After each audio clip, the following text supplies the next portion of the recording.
Bueno, voy a tratar de no demorarme. Este tema a mí me cautiva demasiado. Y uno cuando las cosas lo cautivan, quiere quedarse allí. Me pueden, los controladores aquí de adelante, que son muy cuchillas, que me pueden interrumpir o decirme que, pero no es de correr, porque es un tema que para todos nosotros es para mí es muy importante. Va a ser el caso al final a contarles de otra paciente que me enseñó mucho, o nos enseñó al grupo que la tratamos. Esa señora, ustedes ven en el resumen de historia aquí, una señora joven, sí, joven, porque toda persona joven es aquella que tiene la edad de uno o un poquito menor que uno, o sea que es muy joven, ¿cierto? Bueno, esta señora era una atleta, nadadora, geóloga, lo que ustedes quieran. Ella consultó, ahí está en la historia, pero se la resumo porque ella viene en Brasil, vino a Colombia, la llevaban al Parque Arví, que el que no lo haya conocido, por favor vayan allá, que eso es hermoso. Después de ella, yo fui a conocerla, después de la señora. No detrás de ella, sino después de ella, para que no pierdan. Que en español es muy bonito, ¿sí? Los significados de las cosas.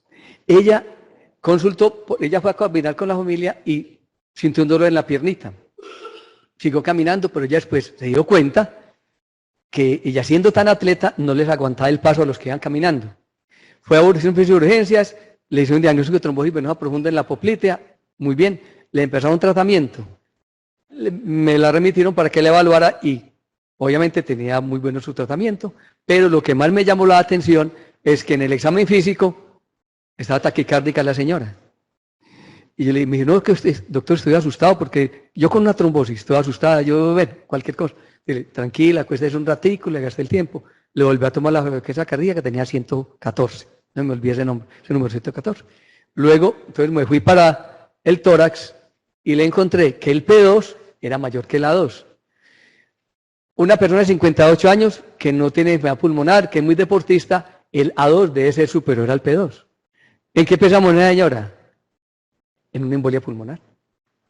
Y ahí miren, esa señora, aquí estaba. En esta paciente le encontramos defectos de perfusión en las arterias pulmonares.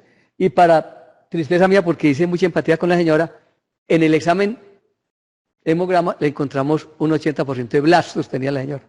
¿No le parece? Entonces, de pronto decían que la disnea era por la anemia. Como corolario de esto, ¿qué les quiero decir? Que la embolia pulmonar, así como decían en los años 50, 60, que la sífilis era la gran simuladora, la embolia pulmonar es también la gran simuladora, pero hay que pensar en ella. Este otro paciente, sí, es un paciente que con trombosis venosa profunda, varios episodios y anticoagulado a largo plazo, tomaba el medicamento cuando le provocaba.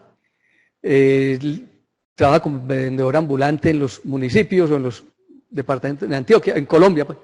Y cualquier día dejó de tomar el medicamento porque se iba para esa gira que le duraba como un mes, presentó dolor en la pantorrilla, dolor torácico y mareo. Dice que estuvo en Cali, se sentó en una cafetería que había allí y siguió. Y ya en el examen físico, después que le encontramos que tenía, mire todo lo que tenía ahí, dolor torácico, hemoptisis y más la lipotimia. No hay dudas, si este paciente está más demostrativo que es una embolia pulmonar o no. ¿Es lo que sí? Bueno. Entonces, miren ustedes, dos espectros clínicos diferentes de una misma enfermedad. No me quedo con las ganas de contarles el otro, les van a tener que dar 5 minuticos. ¿Sí? Bueno, yo le digo a John Weimar que me dé esos 5 minutos a mí, el que viene a hablar de carótidas.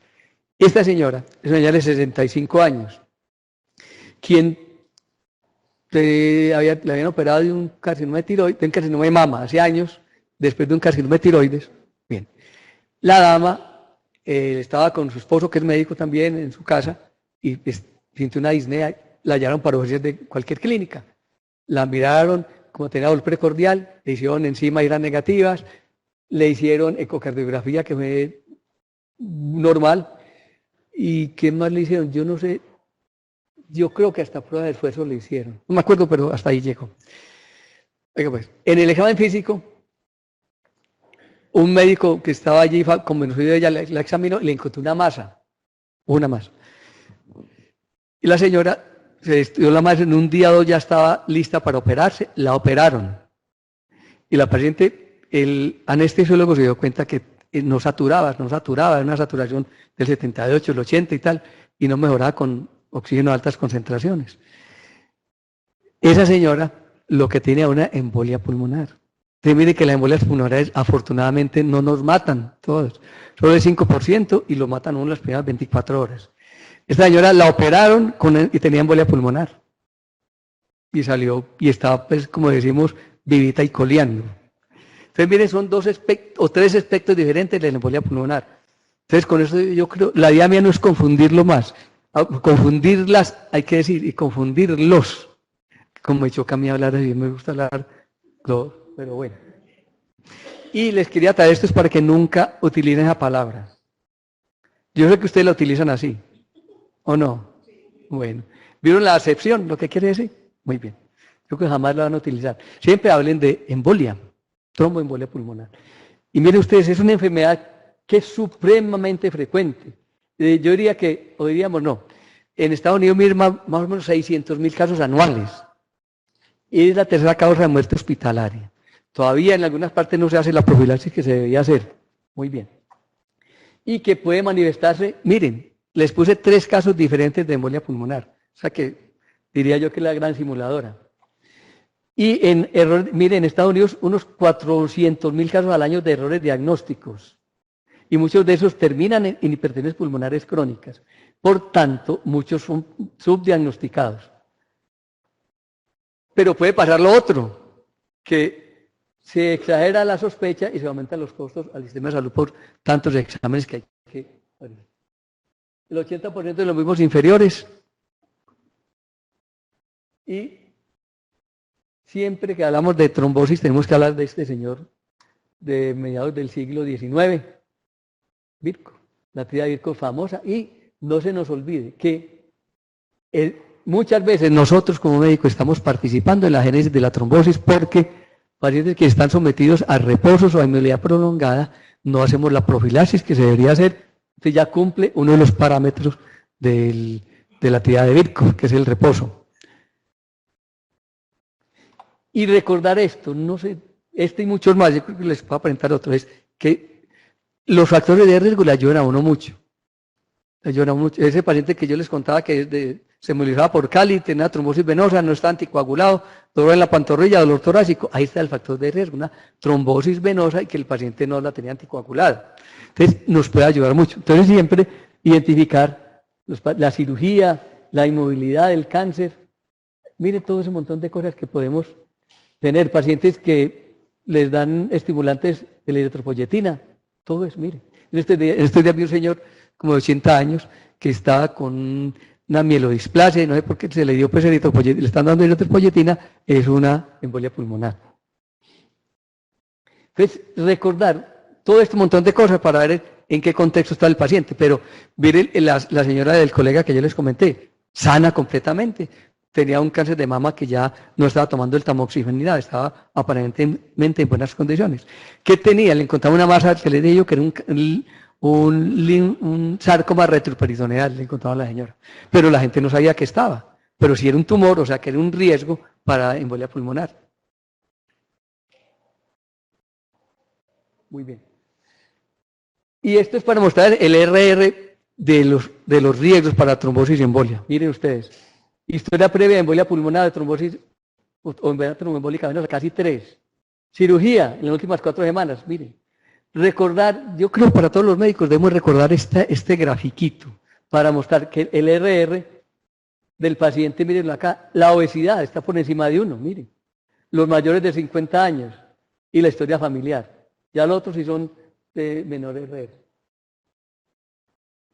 Y estos son como los nuevos, podemos decir, para trombosis venosa, que recuerde que el 50% de las trombosis venosas profunda proximal, es decir, por encima de la rodilla, producen embolias pulmonares, que a veces no son, la mayor parte, la gran mayoría, no son masivas y por tanto a veces no pasan desapercibido la embolia pulmonar.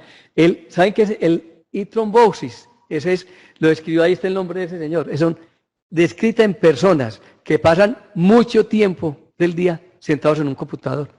O sea, miren, ya están asociadas a los computadores la trombosis venosa y la embolia pulmonar.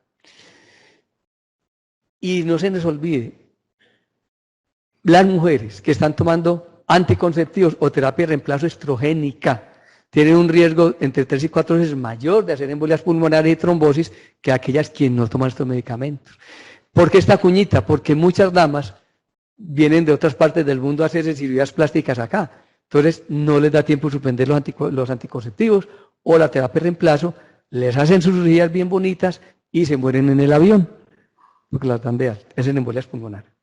Entonces recordar eso, cuando se vaya a operar a una paciente que esté tomando terapia de reemplazo o estrógenos, hay que suspenderles entre 6 y 8 semanas estos medicamentos. Eso dura el riesgo, para que no nos olvide. Bueno, en último caso, ¿qué es lo que hace que se desencadenen los síntomas de la embolia pulmonar? Es el tamaño del trombo. Y los mediadores de él. El trombo libera lo que usted quiera. Yo diría que casi que es un órgano viajando dentro del órgano vascular. Porque como eso tiene plaquetas, las plaquetas tienen grandes componentes. Cuando una plaqueta se revienta, libera muchas sustancias que son proinflamatorias. Y esas en el pulmón producen broncoconstricción. Usted no olvidarse que muchos de los síntomas dependen del trombo como tal, pero lo otro de los mediadores que estos liberan. Y este es un resumen. Yo voy a ver si de pronto yo aquí en la USB tengo algunas de las referencias que hay aquí en el capítulo anterior, para ver que las podemos ceder a ellos con mucho gusto, porque me dijeron que de pronto no tienen acceso. Pero ustedes se encuentran las guías NICE, son las guías, en internet las guías NICE, que son las europeas, son de libre, ustedes libremente pueden entrar a ellas, para que sepan. Bueno, es un resumen esto. Aquí vemos se aumenta cuando se ancla un trombo en las arterias pulmonares, se aumenta la carga al ventrículo derecho. Y miren todo esto, ¿a qué va a llevar? A que haya menos liberación de oxígeno al ventrículo derecho. Al aumentar la presión del ventrículo derecho, se distiende el ventrículo y queda la distancia entre el pericardio y el ventrículo, que es casi virtual, queda mucho más pequeñita. Por tanto, la perfusión de las coronarias se va a disminuir. ¿A qué va a llevar todo esto? A que algunos pulmonares hagan infartos, y son los que muchas veces hacen la hipotensión y el síncope y todas esas cositas. Entonces recuerden esto, que a mí me pareció para todos nosotros muy didáctico este grafiquito. Bien. Y esta fotico, si no nos puede olvidar, miren, muchas veces lo que queda de una arteria pulmonar. Miren cómo se engrosa la capa de la media que es debilita y chiquita en las arterias pulmonares. Esta se pone, mire, el grosor de la media de la arteria pulmonar por la fuerza que tiene que hacer para que pueda circular poquito. Todo esto es trombo, y esto es un trombo medio recanalizado. Eso es lo que nos hizo pensar, y nos hace pensar que la trombolisis sería muy buena porque evita que queden estas hipertensiones pulmonares crónicas. Pero al final les voy a hablar 3 palabritas de la trombolisis. Como les decía yo, los síntomas de la embolia pulmonar son múltiples, y a veces nos confunden. Disnea, miren ustedes. La aparición gradual de disnea, la ortopnea, el dolor torácico. Mire que estas son las que más significativas son estas dos. Y a medida que va bajando se va volviendo supremamente inespecíficas, porque son síntomas. Miren los signos: taquicardia, cianosis. Es muy poquito el paciente con embolia pulmonar que hace cianosis. Tiene que ver cuando se ha ocurrido más del 50% de las pulmonares, o tenga una enfermedad cardíaca o pulmonar asociada. Tampoco esto, miren. Afortunadamente, estos son signos de falla ventricular derecha, la distensión de las venas del cuello. En algunos pacientes todavía más se nos confunde, porque algunos tienen fiebre, hasta 38 pueden tener de temperatura de su paciente. Sibilancias. Las sibilancias, lo que yo les explicaba, al liberarse las bradiquininas que están dentro de las plaquetas, produce broncoconstricción, y el pulmón se vuelve pulmones pesados. Pero miren que miren que sí nos ayuda mucho el hablar de probabilidades. Vean, si un paciente tiene edema de una pierna y tuvo disnea, no hay duda, tiene que tener una embolia pulmonar. Y la hipoxemia, cuando le logramos hacer al paciente saturación de oxígeno. Miren, los otros ya son, los OR van bajando, vean, 1,50, miren, aquí ustedes ven que síntomas de aparición agudo. Estos días vi un colega que lo hospitalizaron por una hemorragia de tracto digestivo y al otro día estaba disnéico. Estaba disnéico era por la anemia que tenía. O sea que no puede pensarlo porque el paciente estaba acostado, pues a tener una embolia pulmonar. Yo dije, siquiera no, porque ya si tiene una embolia hay que poner un filtro, pues un montón de cosas que pueden llegar. Entonces lo que les quiero decir es que lo más importante es identificar qué riesgos tiene el paciente y de acuerdo con estas escalitas, mirar, porque mire, esta versión de Wells era muy enredadita. Entonces le hice una nueva clasificación bregando a simplificar. Entonces aquí suman los puntos, si el paciente tuvo embolia, la frecuencia es mayor, entonces suman estas variables. Y poca probabilidad si está menos de 1 y mayor probabilidad mayor de 2. Entonces, sí nos sirven esta que es la de Wells. Y hay otra que es la de Ginebra, creo que la voy a mostrar acá, simplificada. Siempre miren la del lado de allá, del lado derecho de ustedes de la pantalla, que es la simplificada del score de Ginebra. Que miren ustedes que es improbable de 0 a 2 y probable mayor de 3. Entonces, si uno tiene la cuenta de esas escalitas, les pueden servir mucho para, por lo menos, empezar a tratar al paciente mientras le llegan los estudios que a veces no es fácil obtenerlos. Los síntomas clínicos de embolia pulmonar, hemorragia masiva, disnea aislada o colapso vascular. Afortunadamente, este colapso vascular es menos del 8% de los pacientes. Afortunadamente. Y como les decía yo, que siquiera no es muy frecuente por todo esto, porque miren que tiene alta mortalidad. Recuerden que estos pacientes, cuando hacen colapso, la mortalidad en las primeras 24 horas es de un 10%, de 10 a 20%. Y que algunos hacen estos cuadros y asisten en una sala con resucitación al lado, no logran superar. Entonces, estos estudios pretest o score pretest nos sirven es para todo esto, para mirar qué tan probable es la enfermedad o para descartarla si es del caso. Por ejemplo, vean, miren lo que nosotros siempre mandamos, que el electrocardiograma, la hipoxemia, etcétera, no son específicos, pero nos ayudan. Uno en un pueblo no puede pensar que va a tener aquí gases arteriales cada ratico.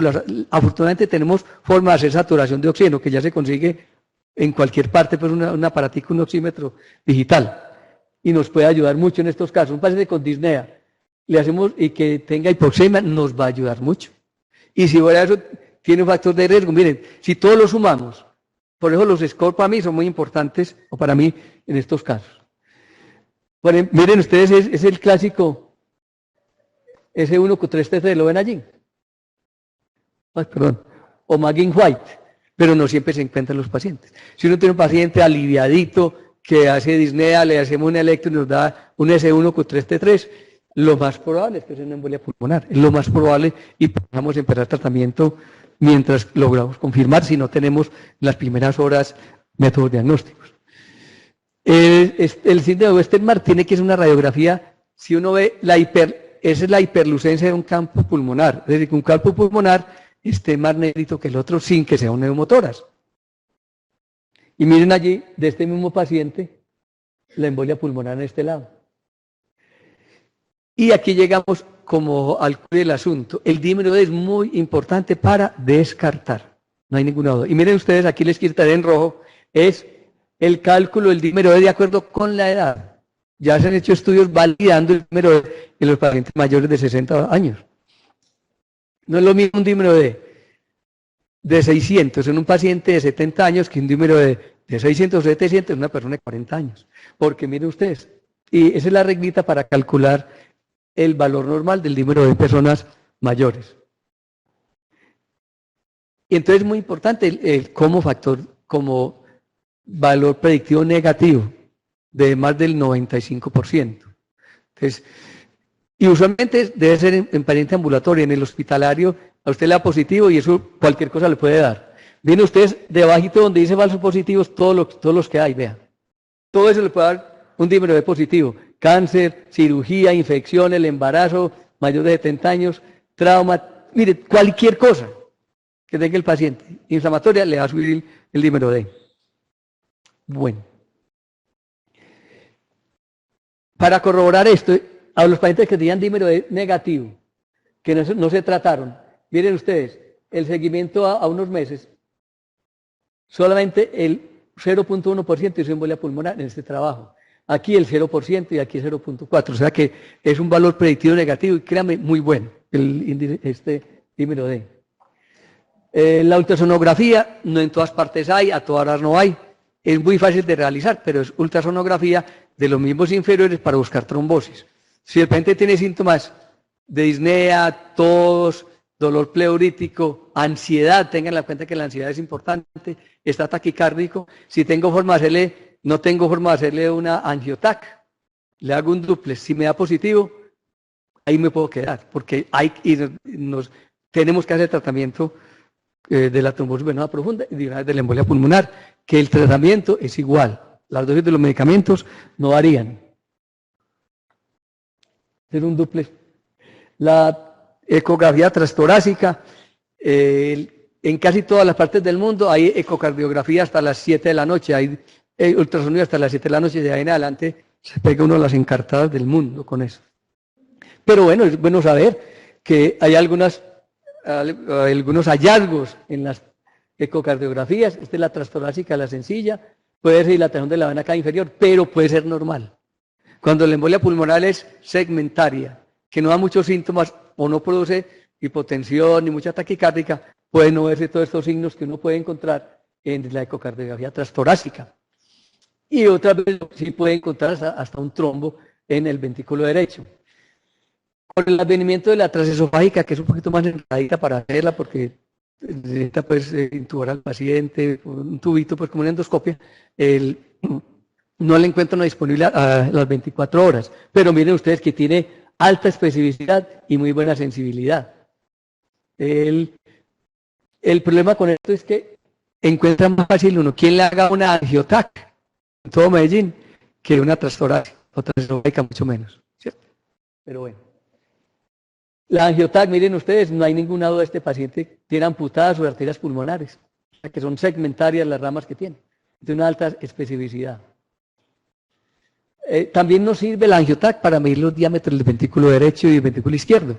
Y si uno que esa relación, miren, es mayor, esta relación es mayor, recuerden ustedes que el ventrículo izquierdo es más gruesito que el ventrículo derecho. Entonces, mirad cómo está esa relación. A ver si está mayor, es porque está dilatado el ventrículo derecho. Los otros exámenes, la radiografía del tórax, poco nos allá le mostré de Westermarck, pero o la joroba de Hampton, que es casi cerquita al diafragma de una opacidad. Cuando vamos a hacer otra radiografía, una gammagrafía, que es otro de los estudios que se pueden hacer, pero que está mucho más a la mano la angiotac, siempre pedir la gammagrafía siempre y cuando la radiografía del tórax sea normal. Si tiene lesión de la radiografía del tórax, nos va a dar falsos positivos que no se pueden interpretar. Tengamos en la cuenta siempre eso. ¿Sabe que esto es muy importante? Mujeres que han tenido historia familiar de cáncer de mama prefieren muchas veces la gammagrafía que la angiotac, porque las angiotac no son inocuas. Puede aumentar con el tiempo la incidencia del cáncer de mama. Entonces es muy bueno, si no hay necesidad de hacerlo, mejor hacerle una radiografía del tórax normal, una gammagrafía. El embarazo puede hacerse, algunos recomiendan esta, pero ya los estudios que hay dicen que no hay ninguna diferencia en utilizar la angiotac o la gammagrafía, pero recuerden, la mujer que está en embarazo, sus mamas están muy activas y pueden ser más fácilmente desencadenarse un cáncer en las pacientes que están en embarazo. Entonces, por eso las gamografías en las pacientes o que están en embarazo o que están lactando no se debería hacer. Y no hay duda que la angiografía es la prueba reina, pero si no tiene una angiotac, no tiene por qué mandar arteriografía. Mírenla acá, como está amputada esta arteria pulmonar, y mírenla acá también. Bueno, aquí tenemos y después les voy a mostrar otro que es más sencillo que este. La idea de los algoritmos es que uno no se confunda, porque uno a veces encuentra algoritmos que necesita 3 páginas para entenderlos, esto es más complicado. Este es muy sencillo, vea. El paciente, usted evalúa siempre el paciente que tiene síntomas que no tengan hipotensión. Entonces dice, vamos a ver, entonces evaluamos el score de Wells o el score de Ginebra.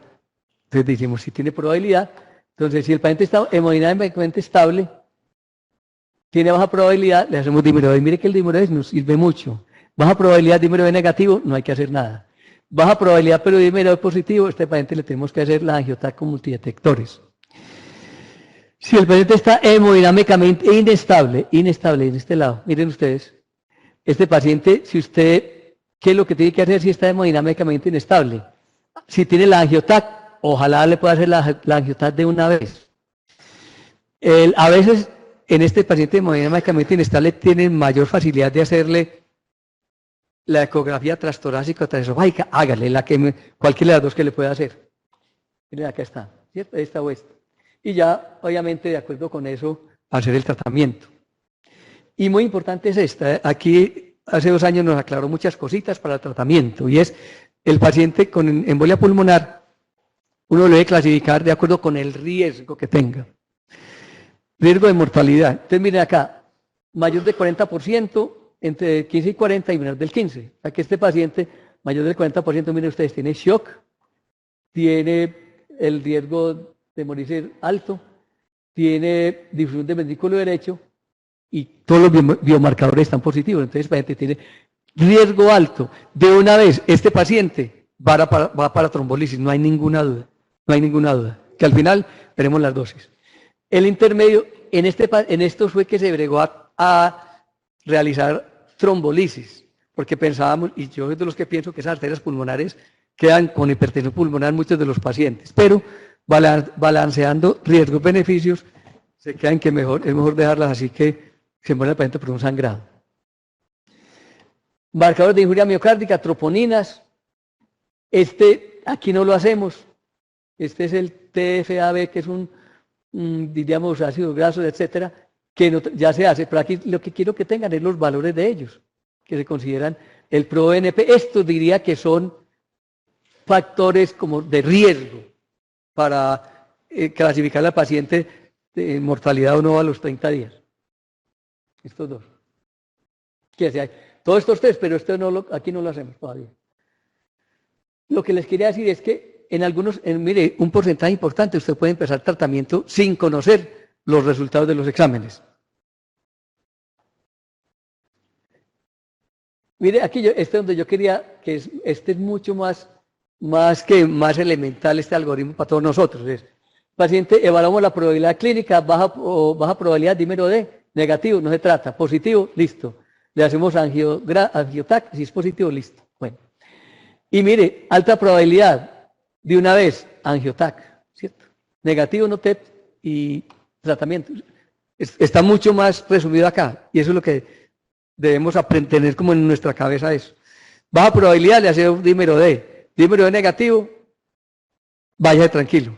Dímero D positivo, alta probabilidad, este paciente ni siquiera dímero D, hay que parar de una vez a la angiotac. Les puse tachadito esto, que es la diapositiva fea, pues para que no pensemos más en eso. Es que todos estos índices de severidad, o sea, el PESI, era demasiado complicado y afortunadamente nos lo como resumieron. Es que cada uno tiene sus clasificaciones y sus cosas y nos confunde, pero miren ustedes, tienen en cuenta la edad, mayor de 80 años le dan un punto. Cáncer, un punto. Enfermedad pulmonar obstructiva crónica, un punto. Frecuencia cardíaca más de 110, 1. presión sistólica menor de 100. Este es para mirar el riesgo. ¿Bien? Entonces, miren, aquí está ustedes, a su mano derecha ven ustedes la probabilidad o el riesgo alto cuando nos da 0 puntos. Mire, la mortalidad a 30 días es menos del 1%. Y cuando está por encima de un punto es que la mortalidad, el riesgo está mayor del 10%. Entonces, en estos es en los pacientes en quienes vamos a utilizar la trombolisis. La mayor parte de los pacientes hay que hospitalizarlos, no hay ninguna duda. Esta paciente que les conté yo, la atleta, no se quiere dejar hospitalizar. ¿Se imaginan ustedes? Hacerle lo que podamos, PO2, PSO2, o sea que hacerle una batería de exámenes muy importantes. Siempre tener en la cuenta la creatinina. Recuerden que si le vamos a hacer un angiotac a un paciente, tenemos que pensar en la creatinina. Y como les decía yo, afortunadamente aquí ya se está trabajando con arteriografía o angiotac con CO2, que es una gran ayuda. Hacer buena monitorización del paciente. Y siempre la piedra angular es la heparina. No hay ninguna duda en este momento de heparina. Las heparinas de bajo peso molecular, tenemos nosotros la enoxaparina, la nadroparina y la alteparina en nuestro medio. La más socorrida es la enoxaparina, que la encuentran en cualquier parte. Dosis 1 miligramo por kilo de peso cada 12 horas. La heparina, a mí me gusta en los casos que el paciente está disneico, pero que no está hipotenso. Heparina no fraccionada, porque usted da el bolo y a los 5 minutos se está parando todos los mecanismos que están haciendo las plaquetas, disminuye la degranulación de los mastocitos. Entonces eso nos ayuda para que se estabilice mucho el pulmón. Y aquí ven ustedes los otros medicamentos que hay en nuestro medio. Entonces si empezamos con heparina, después tenemos que hacer el cruce. El Coumadin, yo hablo de Coumadin, no de warfarina, porque las otras warfarinas no me gustan. De aquí en la clínica de anticoagulación hemos visto muchos problemas con ellas. Entonces la idea es, sean esta o esta, conjuntamente con el Coumadin, hasta cuando el INR lo tengamos entre 2 y 3, y ahí sí le pueden suspender. O sea que casi que las tenemos que tener entre 5 y 7 días, esta medicación parenteral. Y aquí tenemos los otros medicamentos, los que están en nuestro medio aprobados, el Rivaroxaban, las dosis, el Apixaban también, el Dabigatran. Estos inhibidores del factor 10 activado y el Dabigatran, inhibidor de la trombina, que ya está en la parte más abajo de la cascada de la coagulación. Estos ya tienen, el problema que teníamos con ellos es el antídoto. Ya el Dabigatran, el Idaruximab y el Adensanet. Este ya está aprobado por la FDA y este está en proceso de aprobación por la FDA. El problema es que son bases muy costosos, pero hay que tenerlos. Yo, donde uno utilice estos medicamentos, casi que los debería tener, porque cuando un paciente sangra, espere a ver que pare la hemorragia, es muy complicado. Bueno, estos dos medicamentos, el Edoxaban y el Dabigatran, siempre hay que dar heparina antes de ellos. Pero yo diría que en casi todos hay que dar heparina, porque la embolia pulmonar hay que tratarla inicialmente con heparina y después cualquiera de estos medicamentos, por el efecto inmediato que ellas tienen. Aquí están los estudios, pues, que no va a demorar con eso. Ya les dije, agudo no hay ninguna duda, parenteral. Si usted tiene alta sospecha clínica, mire, puede darle tratamiento mientras llegan las pruebas diagnósticas, aunque es 2C, evidencia 2C.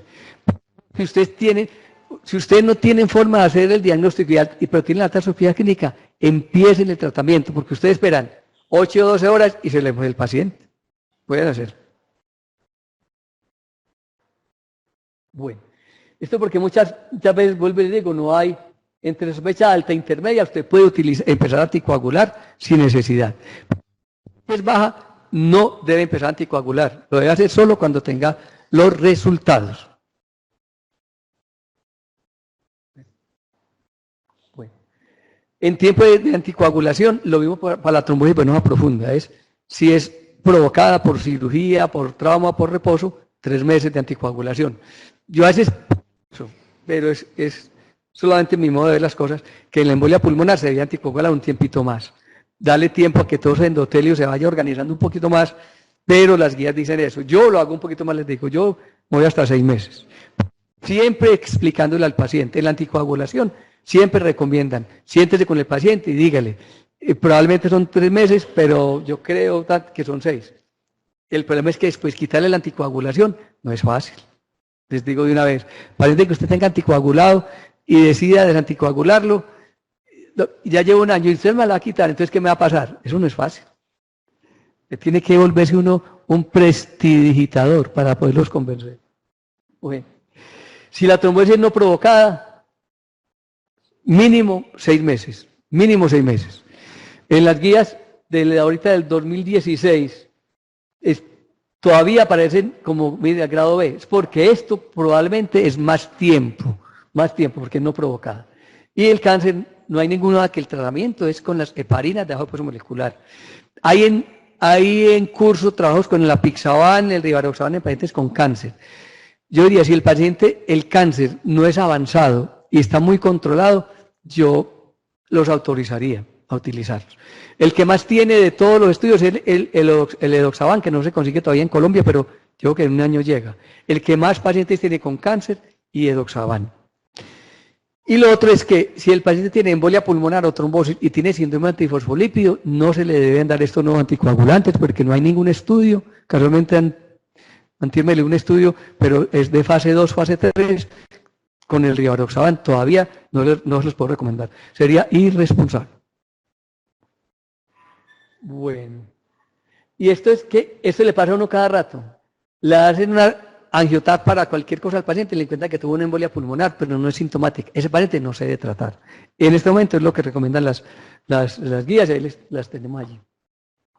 Mire, estas son las guías de ahorita, salieron en febrero del 2016. El paciente que tiene usted en la TAC, le encuentra que los émbolos ya no son arterias segmentarias, sino ya muy distales. Y el paciente no está sintomático de allí, dígale, hágale un seguimiento al paciente. Mírele cómo es en el tiempo, cómo está su frecuencia cardíaca, su corazón, etcétera, etcétera, y no hay que tratarlo. Bueno.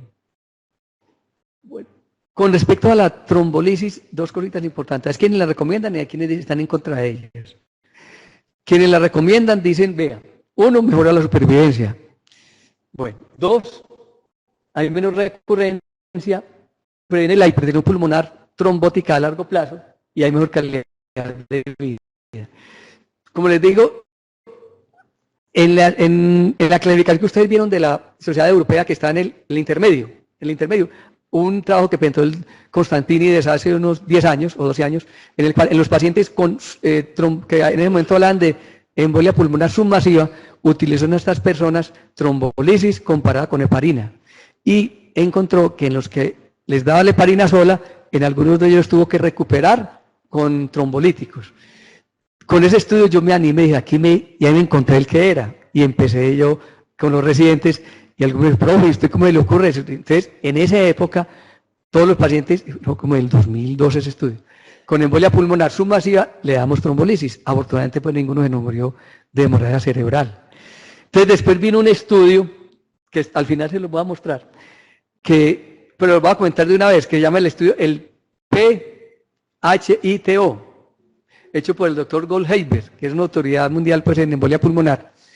Y él lo en muchas partes, incluido en un congreso de medicina interna, lo tuvimos acá él en Bogotá, en Cartagena, hace como un año estuvo con nosotros, hablando de ese estudio, y él muy honrado nos demostró, y lo va a mostrar en el estudio, que mejora probablemente la supervivencia del paciente, pero aumenta las hemorragias.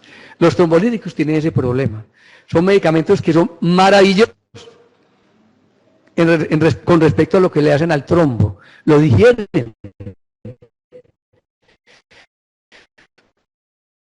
Uno ve cuando pone trombolisis o una preocupación seguir lo trombo con otras consecuencias. La trombina, la plasmina, perdón, podría ser un tratamiento. Cuando entra la sangre,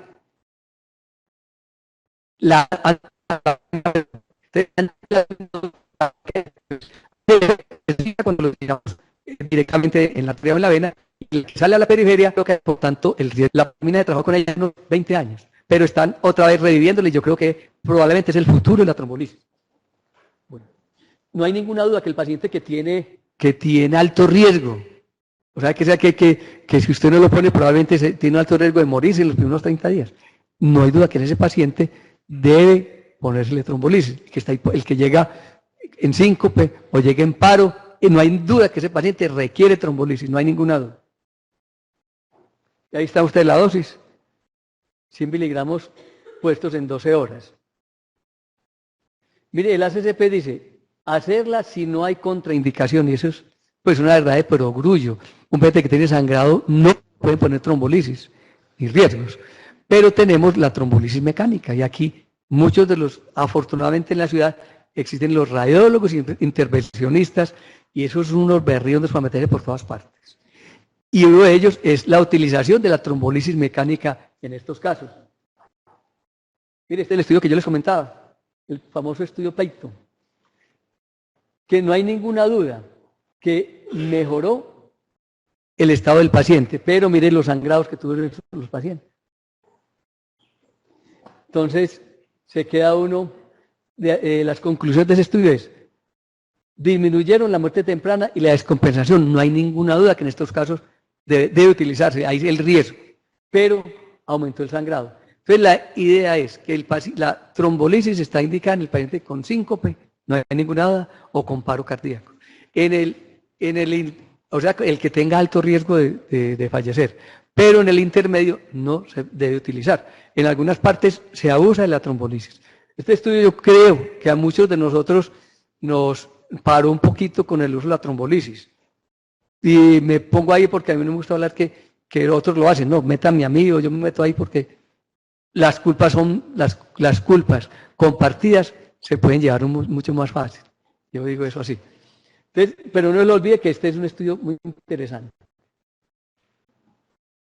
Miren ustedes, en este paciente, pues todo lo que había en una disfunción del ventrículo derecho, sin ninguna duda.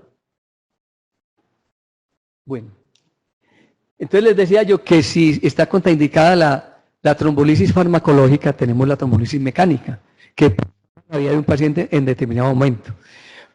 Y no hay forma de hacerle ninguna de esas alternativas, pudiese en determinado momento hacerse una trombectomía con cirugía cardíaca. Piensan ustedes que ahora la cirugía cardíaca se está volviendo mínimamente invasiva, con pequeñas heriditas pues, de 1 o 2 centímetros. Entonces, también en estos pacientes, en el caso que no se le pase trombolisis mecánica, porque la farmacológica está contraindicada, pudiera hacerse una trombectomía quirúrgica. Bueno. Y ya finalmente en estos pacientes, y afortunadamente ya se hace y los pacientes y los médicos se han vuelto la experticia ha aumentado mucho, es en el paciente con hipertensiones pulmonares crónicas. Hay reportes desde hace tiempo, muchos años, de la Cleveland Clinic y la Mayo Clinic, que hacían estos estudios y eran 10, 20, 30 pacientes. Ahora ya son muchos pacientes porque ya existe la asociación de hipertensión pulmonar. Muchas hipertensiones pulmonares, que decía uno que eran primarias, son por embolias pulmonares. Para evitar el deterioro de la función cardíaca, voy a recurrirse a esto. Y les cuento también un caso de una paciente que tuvimos, una persona joven que estaba haciendo su estudio de especialización, hizo una trombosis venosa profunda, se la trataron en donde estaba y muy bien, después vino a Medellín y ella quería que le evaluáramos cómo habían quedado sus piernas después de la trombosis venosa profunda. Y en el examen físico lo que nos llamó la atención era que el P2 estaba mayor que el A2. En el momento le hicimos un estudio y encontramos tenía llena de defectos de perfusión en gammagrafía y después la angiotac nos documentó una embolia pulmonar múltiples segmentos. La presión pulmonar llegó a ser de 90 milímetros de mercurio. Ella era paciente, andaba con su cosita de oxígeno. Le pusimos en darterectomía pulmonar hace varios años, ella dice que no. Bueno, en resumidas cuentas, hace como 2 años o 3, yo hablé con uno de los médicos tratantes de ella, un neumólogo, la tenían hospitalizada, hablamos con ella, la prepararon y le hicieron una endarterectomía pulmonar. La presión pulmonar de esa dama, que era de 90, bajó a 40 o 45. O sea que la tromboendarterectomía en estos casos puede ser salvadora de la vida. Esto es lo que debemos hacer los filtros en la vena cava inferior, es cuando hay contraindicación a la anticoagulación, no hay ninguna duda, que hay que ponerlos. Afortunadamente se ponen, e infortunadamente se ponen excesivamente también.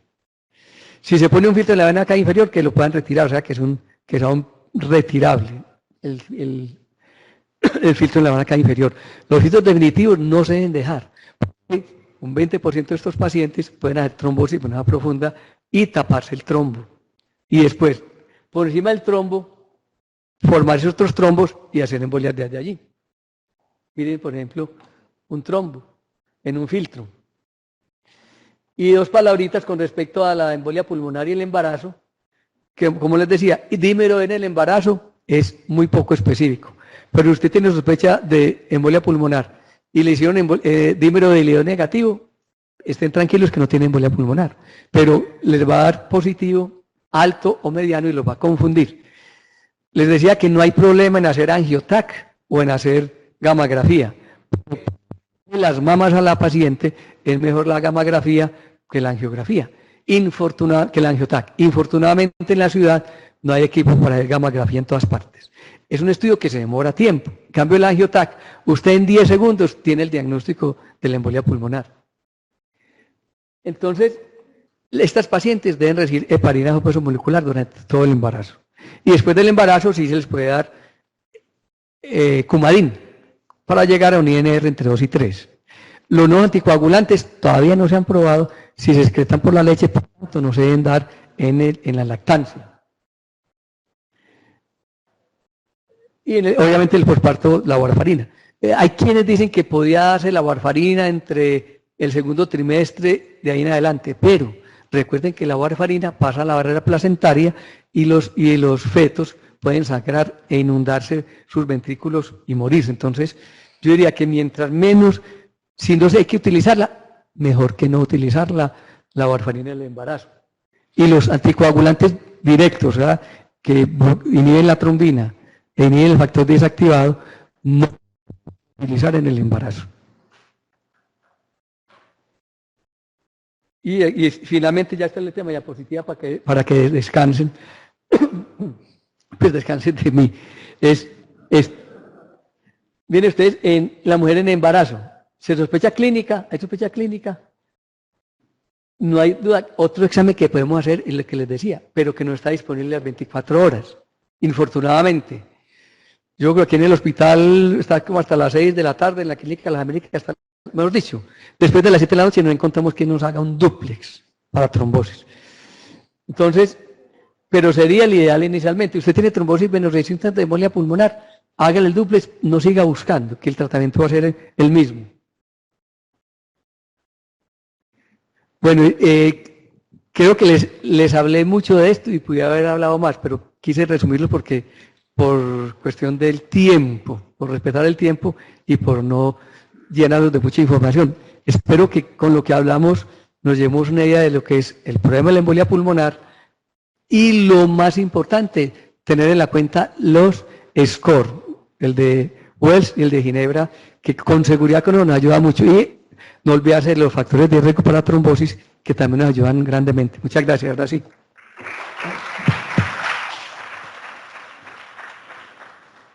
Preguntas.